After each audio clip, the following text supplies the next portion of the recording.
कृष्णाय वासुदेवाय हरये परमात्मने प्रणतक्लेशनाशाय गोविन्दाय नमो नमः। सदाशिवसमारम्भां शङ्कराचार्यमध्यमाम् अस्मदाचार्यपर्यन्तां वन्दे गुरुपरम्पराम्। बोली एकादशी मैया की जय। आषाढ़ मास के कृष्ण पक्ष में योगिनी एकादशी व्रत कथा। श्री युधिष्ठिर जी ने भगवान श्री कृष्ण से पूछा कि हे माधव, हे कृष्ण, आषाढ़ मास के कृष्ण पक्ष में जो एकादशी होती है उसका क्या नाम है, क्या महात्म्य है, व्रत रखने से क्या लाभ होगा और जो कथा श्रवण करते हैं उनको क्या फल मिलेगा और जो कथा कहते हैं उनको क्या फल मिलेगा। भगवान श्री कृष्ण कहते हैं कि हे युधिष्ठिर, आषाढ़ मास के कृष्ण पक्ष में जो एकादशी है उसका नाम योगिनी एकादशी है। योगिनी एकादशी सब पापों को दूर करने वाली, बड़े से बड़े पाप जाने अनजाने ज्ञात अज्ञात जो हुए हैं सबको दूर करने वाली योगिनी एकादशी व्रत। पूर्व काल में अकालपुरी में राजाधिराज कुबेर रहते थे। परम शिव भक्त थे, भगवान शंकर की नित्य पूजा करते थे और भगवान शंकर की पूजा के लिए जो पुष्प पूजा के अर्चन में चाहिए वो अपने एक सेवक से कहते थे। हेममाली नाम का जो उनका सेवक था वो नित्य प्रति भगवान शंकर के पूजा के लिए राजाधिराज कुबेर के लिए पुष्प लाते थे। नित्य प्रति वो पुष्प लाते, कुबेर जी पूजन करते। एक समय की बात है, हेममाली अपनी पत्नी विशालाक्षी उनके साथ बातें करते करते समय व्यतीत होने लगा।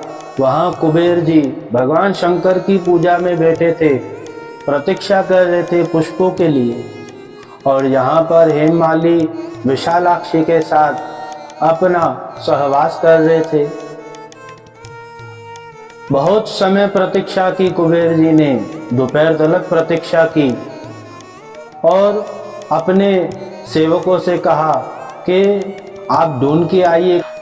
तो उनके सेवक जो हैं वो गए हैं ढूंढने के लिए हेममाली को, और ढूंढते ढूंढते उनके कक्ष में, घर में गए। उन्होंने वो दृश्य देखा, आकर के कुबेर जी से कहा, राजाधिराज कुबेर से, कि हेममाली विशालाक्षी के साथ घर पे बैठे हैं और कुबेर जी ने संदेशा भेजा है, पकड़ के लाओ राजधानी में। उनको, पति और पत्नी को राजधानी में लाए और कुबेर जी ने उनको दंड दिया। उनको बहुत दंड देके श्राप दिया, तुम्हारे शरीर में कोर होगी क्योंकि आपने भगवान शंकर का अपराध किया। हम प्रतीक्षा में बैठे थे पुष्पों के लिए, आप पुष्प न ले आए और अपने पत्नी के साथ सहवास कर रहे थे। यह बात सुन के क्रोधित होके राजाधिराज कुबेर ने उन्हें श्राप दिया और ये भी श्राप दिया, आप अपने पत्नी से वियोग हो जाओगे। वो अपने पत्नी से वियोग हो गए। यहाँ पर उनके शरीर में कोर और बहुत उन्हें दंड मिला, शरीर थका टूटा हुआ, यहाँ वहाँ भागते हुए वो जाते जाते एक पर्वत पर गए और मेरू पर्वत पर जाकर उन्होंने क्या देखा, तो मार्कंडेय ऋषि थे, तपस्या कर रहे थे। मार्कंडेय ऋषि भी शिव भक्त। तो भगवान शंकर की पूजा से बाहर जैसे आए मार्कंडेय जी, यहाँ हेममान जी उनके श्री चरणों में गिर गए और प्रार्थना करने लगे कि हमें अपराध से क्षमा करवाइए क्योंकि हमने बहुत बड़ा अपराध किया है। कौन सा अपराध किया है? मार्कंडेय जी पूछ रहे हैं, हेममाली से कह रहे हैं कि को राजाधिराज कुबेर जी पुष्प के लिए प्रतीक्षा कर रहे थे और मैं अपने पत्नी के साथ सहवास के लिए चला गया। उस बात का स्मरण न रहा, इसलिए मुझे श्राप मिला है, शरीर में कोर हो गई है। मार्कंडेय जी कहने लगे, आपने स्पष्ट और शब्दों से सही बात कही है, इसलिए अभी मैं आपको इस मुक्ति का उपाय बताता हूँ। योगिनी नाम की एकादशी जो है उसका आप व्रत करिए और भगवान माधव का पूजन कीजिए, भगवान कृष्ण का पूजन कीजिए और असत्य नहीं बोलिए, सत्य बोलिए। मनसा कर्मणा वाचा एक दृढ़ हो जाइए। और महाराज मार्कंडेय जी से ये बात सुनी और मार्कंडेय जी कह रहे हैं कि जो भी इस योगिनी एकादशी का व्रत रखता है 88,000 ब्राह्मणों को भोजन खिलाना जितना पुण्य होता है उतना ही पुण्य एकादशी रखने से प्राप्त होता है।